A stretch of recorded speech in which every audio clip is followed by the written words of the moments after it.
Hello and welcome to Developing Deeper Insights into Impacts of Adverse Experiences on Children's Emotional Security and their Sense of Self. So I'm a Senior Educational Psychologist at Lincolnshire Psychology Services. In addition to my main EP role with my Link schools, I oversee our team CPD and a variety of projects and innovations in the team relating to our evolving offer. Most recently, our applications of Gillian Shotton's life story work.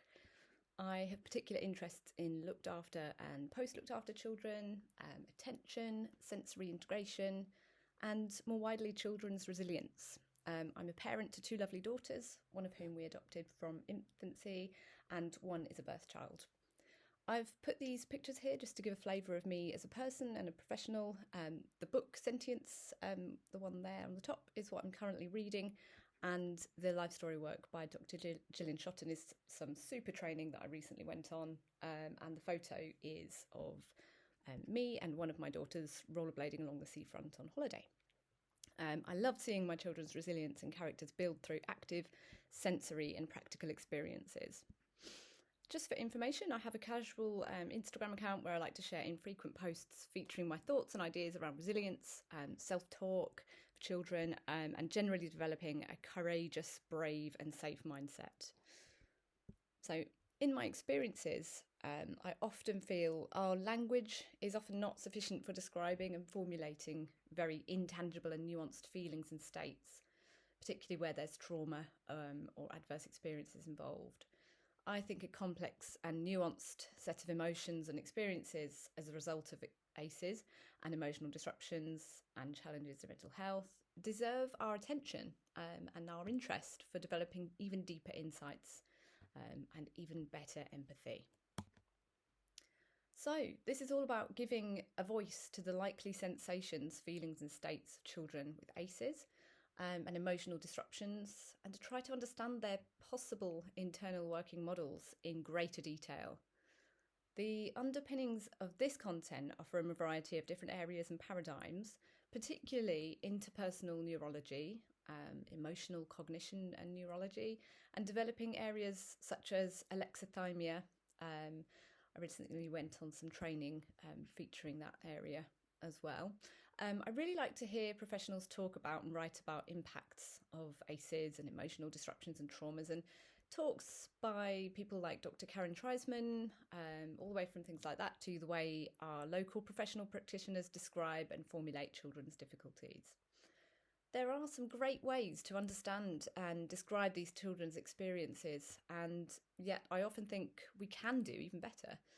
There is just so much impact when we get it right. We've all had those times in meetings when we or other professionals have reflected or described something about a child and a teacher or a parent or a carer goes, yes, that's it. I think that's how they see things.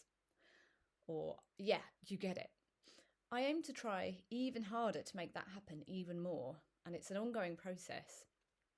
So the content here is based on professional and personal experiences, supported by literature and theory, and my interest-led reading. It's based on a child and educational psychology perspective in particular, coming from the experiences of children in their learning, in socialising, and from a developmental perspective. So this is a very reflective and explorative set of ideas. It's about thinking aloud, thinking together. It will be a good session for interaction and discussion, in fact, but given our virtual platform, I will present these ideas for you to reflect on following the input. And it might lead you to further reading or discussion in your teams, or general food for thought in casework and work with children and young people going forward. I take a holistic view, and there is no one specific view or paradigm being applied in any fixed way here. So, who might benefit from our deeper insights into children's emotional security and sense of self and their experiences? We sort of think of a variety of different professionals we might come across. There are probably and hopefully many potential beneficiaries to our deeper insights into impacts of ACEs on emotional security and sense of self. These people might include foster carers, adoptive parents, pastoral staff in schools, particularly around SEMH, family liaison staff in schools, people who support children with EHCPs, obviously, particularly with an SEMH focus, SEMH specialists in school and other services, and children's services professionals like early help workers. I think the sky's the limit, really, in relation to our impact and our insights, but thinking practically about who would benefit and who we benefit from listening to as well. Other professionals I know recently, I was in a meeting with a speech and language therapist who had really interesting and kind of a really accurate way, in my view, of formulating the child's kind of communication, interaction and sort of language abilities and challenges. So yeah, it's a two-way process. So attempting to describe and really understand that subjective sense of self. I think this is an area that I often feel I want to explain and talk about in casework and in formulations, and really is quite challenging for me personally to pin down, but also really interesting to understand in depth. So what is a sense of self? I like to distinguish this explicitly from a conscious identity. It links more to our subjective and implicit internal working model and sense of permanence. It is about how enduring and how relevant and joined up our feelings are, and how rich, nuanced and stable these are too. It's also about how this links with our attributions about other people and how they see us, and how flexible that is. When a sense of permanence, a sense of self, is threatened by or made insecure, the very fabric of our internal existence and experience is threatened. So if we think about kind of the level of richness and stability and coherence in how a child experiences their own feelings and permanence, that's really kind of where we're coming from here. We probably all know that desert island analogy, whereby we imagine living on a desert island with no one else around, possibly all of our basic needs met. Maybe we have food, maybe we have shelter, but no richness of existence. And if we lived on a desert island, we wouldn't know much about ourselves, who we are, how we feel, what we think, and it wouldn't be a very rich experience or joined up and coherent and linked up with other things, because there are no other things for it to link to.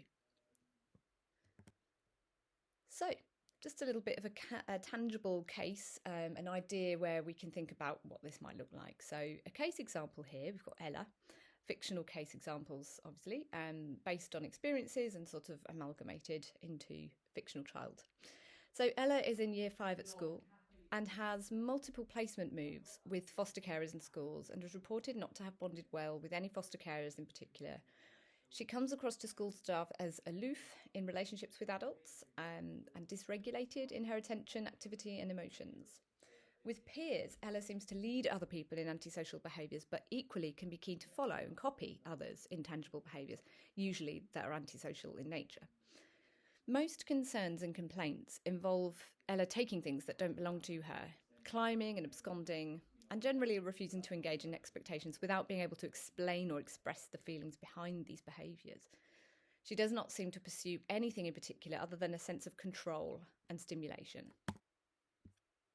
In this example, it was clear that Ella had many difficulties and barriers with her motivation to learn and comply, and her mistrust and ambivalence around adult attention. What felt even harder to pin down was her sense of lostness and her many conflicting behaviours. On the one hand, she likes to lead and influence other people, but that's fleeting and superficial. And on the other hand, she follows others, but indiscriminately. So this felt like a child who does not really know what they want from one moment to the next, or one person to the next, other than possibly to meet her own basic needs of agency and control, and obtain reactions and a sense of cause and effect. In this example, what might stand out in relation to sense of self is limited coherence in the child's emotional experience, limited substance in motivations or a sense of value or mission, and dependence on superficial sensory stimulation for developing a sense of internal experience, in the absence of richer social and motivational coherence. Essentially, if I don't really know who I am, who I matter to, and therefore what I want, I automatically just resort to baser sensory stimulation just to experience myself. This feels really abstract and is largely hard to describe and hard to observe. The behaviours that we're seeing do not directly pinpoint these abstract interpretations of feelings, and our language is probably not rich enough to capture them. This is where our space right now for deeper thinking and empathising has its place. In my view, it's okay that it's abstract and tentative. We're actually trying to understand and pin down something really intangible and overcome the limitations of our language and our own thinking. So another area that I think I've personally come across in practice and in experiences is that basic needs are potentially a vehicle for security. So these times of need seem to be key times when children are predisposed to forming or not forming bonds and attachments. And when these processes are interrupted, children seem to experience complex associations and emotional responses. As an example, the routine of being fed is complex.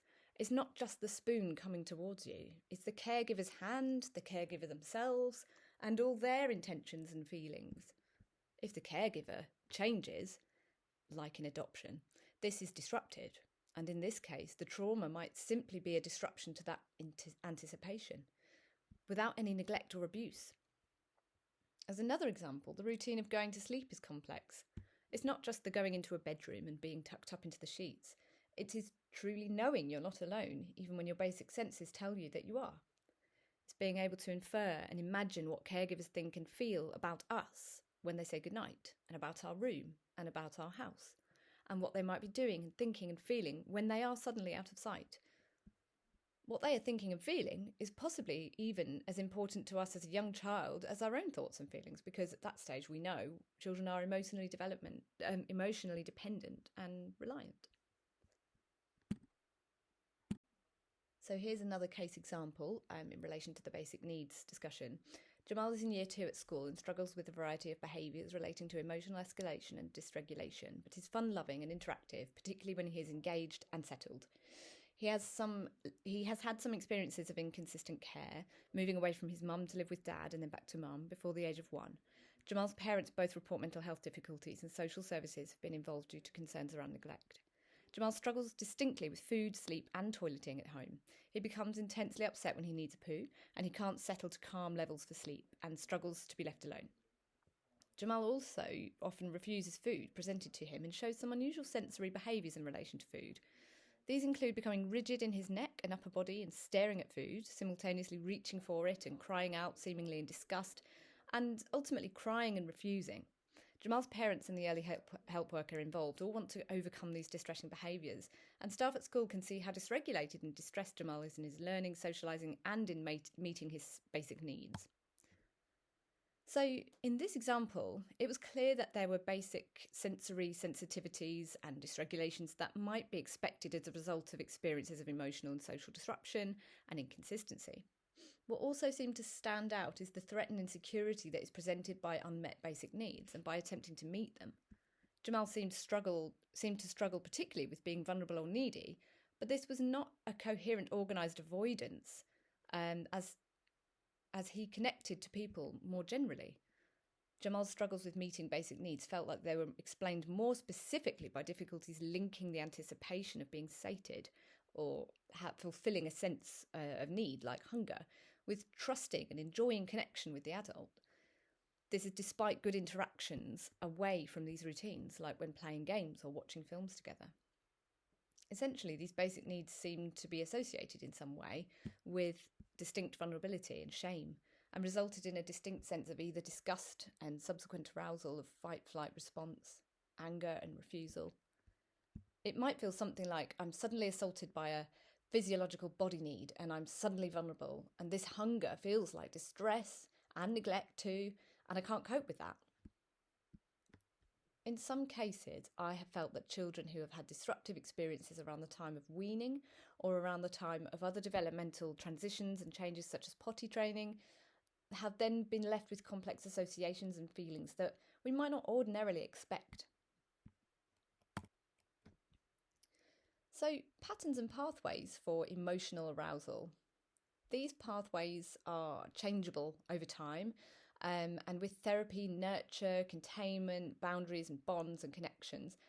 However, they can be entrenched and difficult to influence, and they can have intense impacts on the child's general well-being, arousal and wider sense of self. We've all met children who appear to reach crisis points or even dissociative behaviours that they can't seem to move out of. Equally, we might all recall children who have seemed emotionally very changeable or movable. I've recently been quite concerned for children who seem to move suddenly into and out of states such as excitement, enjoyment, and then frustration. Their emotional experience can either appear too elastic or manic, or making them seem emotionally unpredictable to themselves and others.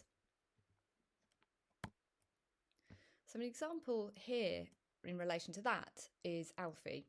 So Alfie lives with his grandmother via a special guardianship order. His birth mother was unable to care for him, and there is a history of exposure to domestic violence.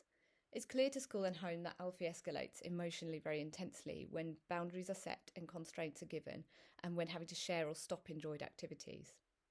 Alfie frequently throws himself to the floor and headbutts hard objects when distressed, and although he's out of control of himself, he seems to look for the hardest part of the object to bang his head on, such as specifically aiming for the buttons on the washing machine. Alfie's grandmother is really worried about these behaviours and feels helpless when they take place. His grandfather can intervene sometimes and becomes cross, but whilst his grandmother understands and agrees, she can see that this only seems to escalate Alfie further. When this happens, sometimes Alfie does stop, but seems to move quickly then into very silly or playful behaviours and runs around the house seeming to want to be chased. He can be very boisterous then and gets out of hand again, resulting in further escalation.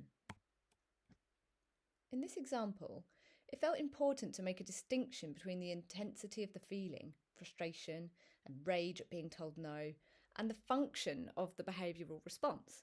The initial feeling is very clearly uncomfortable and intolerable, and the child has to do something to get rid of it. This provides a sense of agency about impacting his own internal sensations, as well as the environmental constraints. This sense of agency is a basic need. We all need to feel in control of ourselves and what happens to us. This deeper understanding and distinction can serve the purpose of backing up approaches like Dan Hughes' PACE, accepting the child's views and feelings and genuine frustrations, and being empathic and curious about it to help influence it and reassure. In this example, it also feels really important to make the distinction between arousal states and mood. Alfie does not seem to reach a calm state when his grandfather intervenes. I'm picturing here a firm no, that's enough, and even a raised voice. And Alfie's possible fear response in relation to that, and stopping whatever he's doing briefly, such as headbutting. Then possible brief relief when Grandad stops raising his voice, leading to a more positive interaction, but Alfie is still excited in this moment in more neurological terms. Then his mood or emotion is shifting in response to his relief, and Grandad's different mood, due to the relief of him not headbutting anymore, which is presumably now either playful or positive in some way, and yet Alfie is still overstimulated.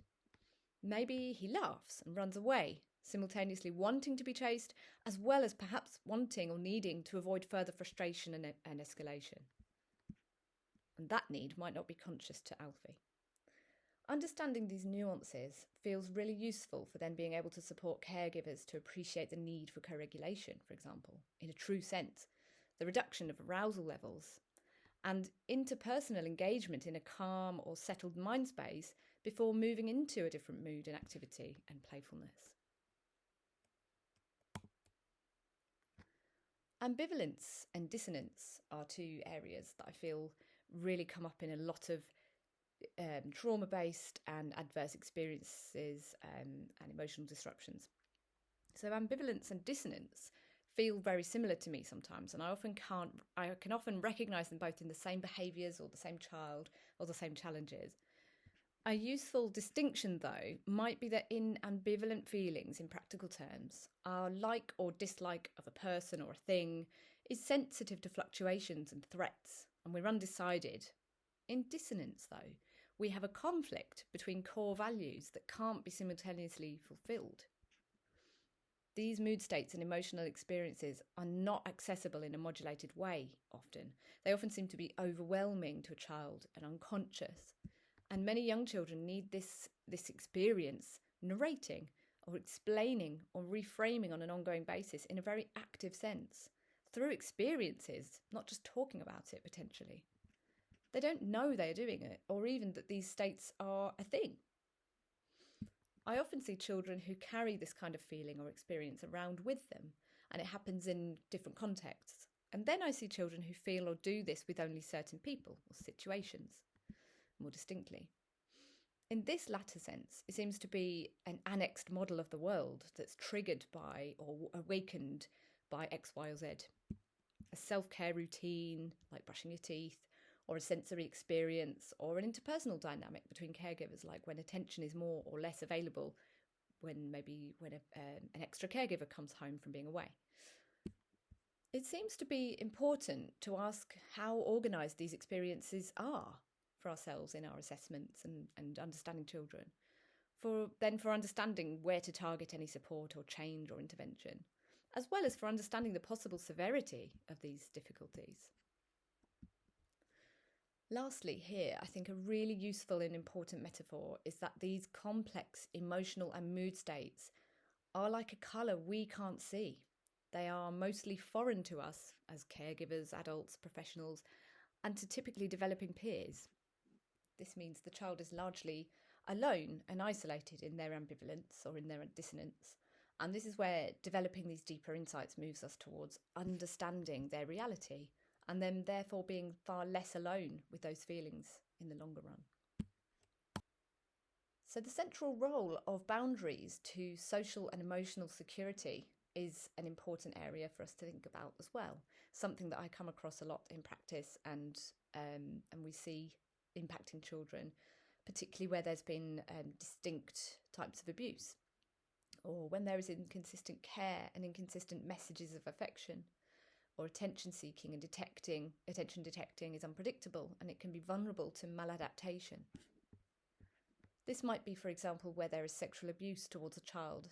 This might mean affection seeking and response seeking is then disorganised or disrupted. And the attentions and manipulations and controls of a sexual abuser, for example, are likely to result in very confused and conflicting set of emotions and expectations of other people and internal working models of affection generally. There is a very interesting documentary on the mistreatment of children in the indigenous Salma community of northern Norway, and how mistreatment and broken boundaries from the outside inwards, from the outside mainstream populations, impacted their own behaviours towards each other. This documentary is called Storyville, and it's a series, it's called Beneath the Surface, and it's on the Storyville series on the BBC. I think it's only available by searching for Storyville.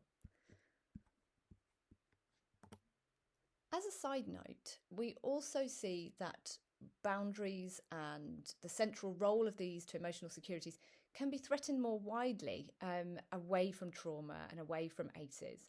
We also face some current possible challenges to this setting of boundaries in society as technology develops exponentially, more widely than ACEs and trauma, like I said. But the bottom line here is that we need to encourage and reassure caregivers and supporting adults that boundaries and expectations are important. I like to think of them as high beliefs and high expectations of children. That's okay, as long as we have high warmth and low pressure and low judgment. And this relates to the parenting quadrant, which we'll talk about in a few slides' time. And also that idea of naming the behaviour and not the child, and a variety of different approaches we might take to depersonalise children's mistakes. So, other notable emotional insecurity related behaviours that we might see. We have talked about a range of themes commonly seen in children with adverse experiences, but this is certainly not exhaustive. They are simply themes that I see recurring in practice, in literature, and in more incidental experiences in the community and personally. But I do want to acknowledge some distinct other behaviours too. Ones I've come across and been intrigued by and found particularly challenging to explain and formulate. These might be more clinically concerning behaviours, such as dissociative experiences, and these might be more familiar to professionals with more clinical experiences. But the important thing to bear in mind here is that these kinds of behaviours often indicate emotional insecurity and substantial threats to a sense of self or a sense of permanence, and an internal working model of safety or belonging or connection. So therefore, trying to understand and recognise them in greater detail is useful and impactful. So some things I've come across include stealing and hoarding. So recently I came across a boy who was doing that, sort of taking and collecting things that were fairly arbitrary. I wondered whether potentially that was about obtaining a sense of reward or a way of coping with unmodulated or disorganized feelings of tension and panic, because he talked about feeling a variety of vague senses of tension and panic when he did it. And it this kind of collecting behavior helping to relieve those feelings. It could be that this is in the absence of consistent security, and that our sense of self is not rich when in relation to our sense of security and our sense of stability. So we're relying more on that tangible sensory and physical sensation of collecting items and achieving a sense of order, potentially. Another one is smearing. I've come across that a few times in casework. I wondered at the time whether it related to a sense of deep shame and visceral need to challenge and explore boundaries within the self. The child sort of wasn't, in kind of many cases where I have come across it, in most of the cases where I've come across it, the child hasn't really been able to consciously admit to or seem aware of doing it. It's almost like it had a dissociative quality or a kind of unconscious or automatic quality potentially. And it was in relation to usually being disapproved of or experiencing discomfort, or sometimes in relation to toileting itself. And it felt like potentially a very deep sense of shame and a kind of way of challenging that feeling or experiencing it, interrogating it maybe. Sabotage of own progress or a person's own success. Children and young people who, destroy praise or reject, positivity, and that sometimes is quite a distinct response. And we talked earlier about it being a sort of annexed experience that's really triggered by a set frame of mind. And that could be a kind of mode that the child has that switches on or off. And it feels like a sort of self-preservation or control seeking or avoidance of risk potentially. Lots of reasons, but related to that sense of self-preservation, of kind of self-esteem, sense of self. That sabotage, again, we might see that as a kind of modulated response where sometimes in the context of secure relationships, the child might not then might not do that as much, or in a certain safe situation, and they might do it more when it's a relationship they're not secure in, for example, or it might be when they are more secure and they're challenging it. Self-injury and self-harm. I've come across this in younger children where it's potentially it's more unlikely for it to be in relation to peer social culture, and it's very much looks more like quite distinct expression of emotion and a way to achieve that or experience or express that intense, intolerable feeling. So the idea that the emotion or the state that the child is in is that intolerable that they are having to express it and potentially achieve a modulation of it by experiencing it on the outside tangibly. So this presentation has been focused on developing further insights and empathy around understanding behaviours, thoughts and feelings that are often out of reach and hard to articulate and on the edge of the realm of our typical experiences. Nevertheless, I want to outline some practical thoughts about what we can actually do and how we can help. There are such a wide range of therapeutic approaches we all are aware of, and principles. In practice, I come across lots that are in place for children already with these challenges from different professions, different psychotherapies, and lots of evolving types of approaches that are great. So I'm going to summarise and reaffirm some of what I typically generally find is useful to people from my direct recommendations and experiences in my practice. There are many other therapies and approaches that are incredibly effective and highly specialised, such as eye movement desensitisation therapy, dyadic developmental psychotherapy, things like that. But more generally, when we can recommend approaches that people can kind of take away with them the things here are often practical to give to people.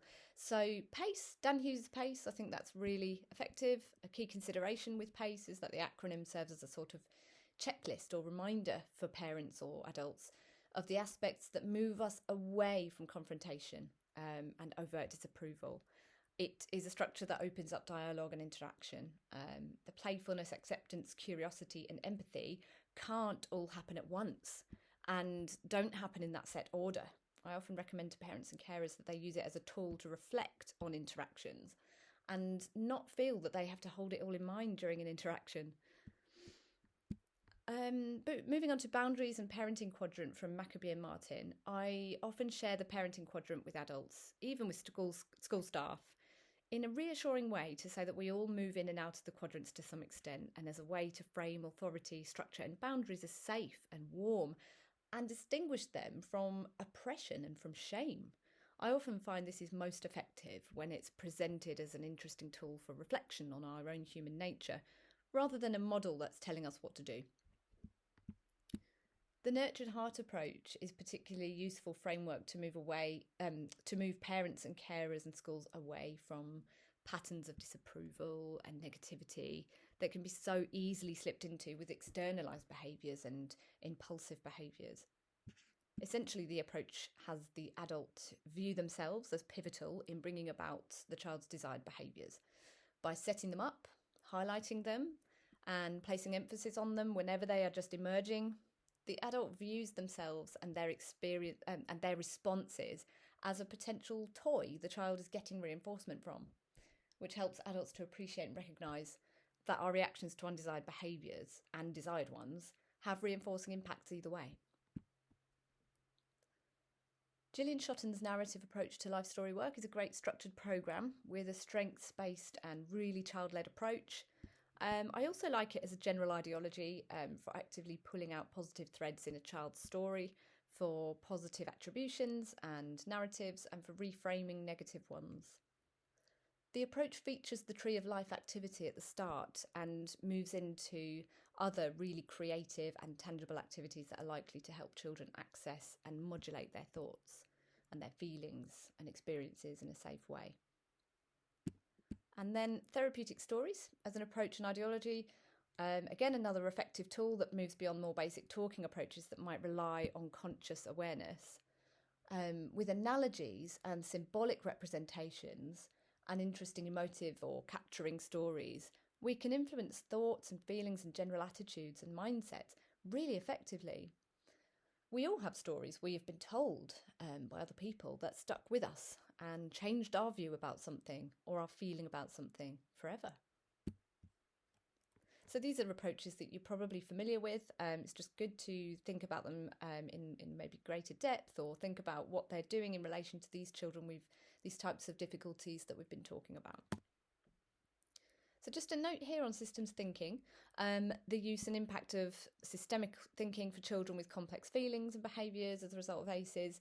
There are often many factors in the environment. I know when I've found it quite complex by sort of thinking about historic experiences that are filtering existing experiences and the sort of complex timelines of events. And sometimes this can feel really big to disentangle or unpack.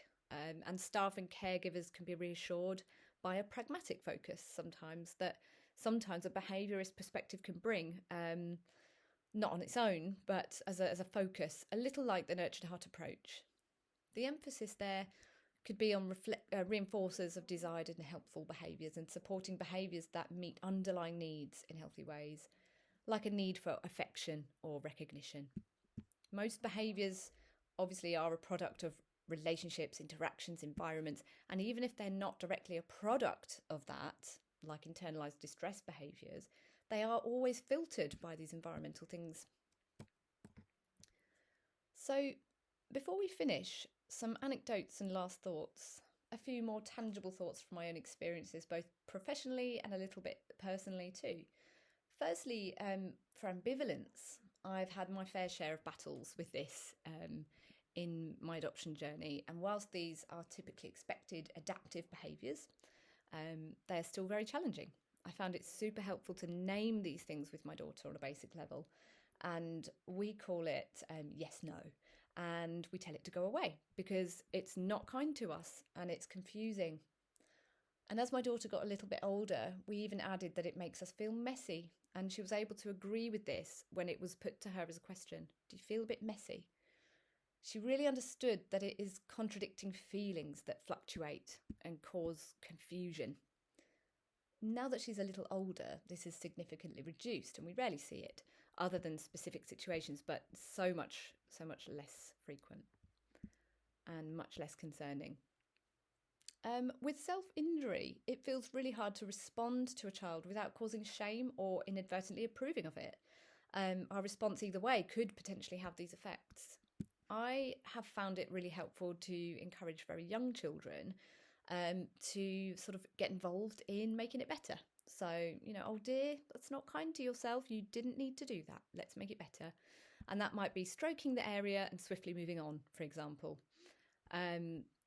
With externalized behaviours towards an adult, I have found it sometimes helps the child to gain some conscious awareness of their behavioural responses, because often it is unconscious or even automatic, to gain some conscious awareness if it's posed as a question, such as if they raise their hands or ball their fists and move towards the adult might gently ask, are you going to try and hurt me? Just gently and not in an accusational way, of course, but, are you going to try and hurt me? I hope not. Of course, we have to be careful that we aren't giving ideas or putting the child on a negative path or mindset. But my thoughts are that we would have to be sure that they're feeling a desire to lash out, to use that approach. In addition, if we are wanting to actively deter it, we might follow it up with an affirmative description of desired behaviour, like, let's hold hands or let's sit down and keep our hands in our laps, and then do a breathing. Let's breathe deeply, or let's do our finger breathing. So sending messages that don't sink in sometimes, such as you're safe at night in the dark, are so much more effective when sent through a beloved teddy or toy. So talking through pets or teddies or toys. A child seems to sort of willingly suspend their disbelief, and their imagination sort of takes over. This kind of fits well with the playfulness in Dan Hughes' PACE model. And even children who are really cognitively very able and very aware of the world will typically enjoy and engage in this kind of play pretend approach. And the message that is given to them is just, kind of sometimes more relatable or meaningful when it's through their imagination that a teddy might be saying it. Ultimately, if we think about boundaries and ultimate authority, boundaries provide a sense of permanence and they guard against ambivalence and dissonance. Adults have to be the ultimate boundary setters for young children, particularly in my view. And I've recently been coming across a variety of sometimes adult shame and guilt about setting boundaries. I think some social media posts can possibly get out of hand or misinterpreted. I don't think necessarily that's something that's happening on purpose at all. It's just a product of lots of information that's unregulated, and we've found that adults can respond well to reassurance sometimes that they're doing the right thing to have firm boundaries and expectations, and that we can do this without pressure. We can set boundaries and expectations without shame or oppression. It is about clarity and reassurance. So, two last thoughts about needing attention and needing control. These are two things that I often hear people say in relation to children who have experienced a variety of different traumas and ACEs and emotional experiences. Many challenging behaviours of children with emotionally disruptive experiences result in adults expressing the child seems to seek or need attention or control. I find it helpful to drill down into what kinds of attention or control we actually mean, whilst also acknowledging that this is a high level of detail and breaking this down for people to an extent. Such as for attention, I might say the child wants affection more than they want recognition. It might be about praise and approval. I'd be wondering aloud about these things or potentially giving examples. Or is it about being feared and awed? Similarly, for control, I might ask questions such as, do they want to be influential and admired? Or the control that they want, is it more of a visceral sense of agency that they want over their own emotions and feelings? Or do they want to be feeling listened to and feel considered and given choices? And in that vein, is it about the child's perception of other people's thoughts and feelings? Or is it more about their sense of control more viscerally, like anticipating what will happen to them physically? Okay. So, the bottom line. Things we all know, but nice to be reminded of. The brain is plastic. We can make a difference. And the wide variety of possibilities for therapeutic change are just manifold. And outside of our profession and within it, there are so many approaches that are either evidence-based or practice-based evidence. The base extends and continues. And the ongoing benefits of unconditional positive regard. I recently used that phrase with some adults in a school who potentially had that kind of compassion fatigue around, kind of feeling a sense of compassion for a child. It just kind of wears out sometimes when we're frustrated and when we feel our own sense of agency diminishing. And essentially it was my nice way of saying, this child needs to be liked. Actually just unconditional positive regard. We can be frustrated with a child. We can sometimes not deal with things in the way that we want to, but actually if we've got an unconditional positive regard for them, that's all we need.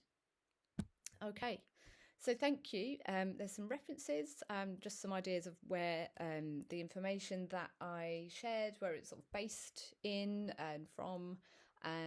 Not an exhaustive list really, but just an idea of the key texts. And thank you for listening.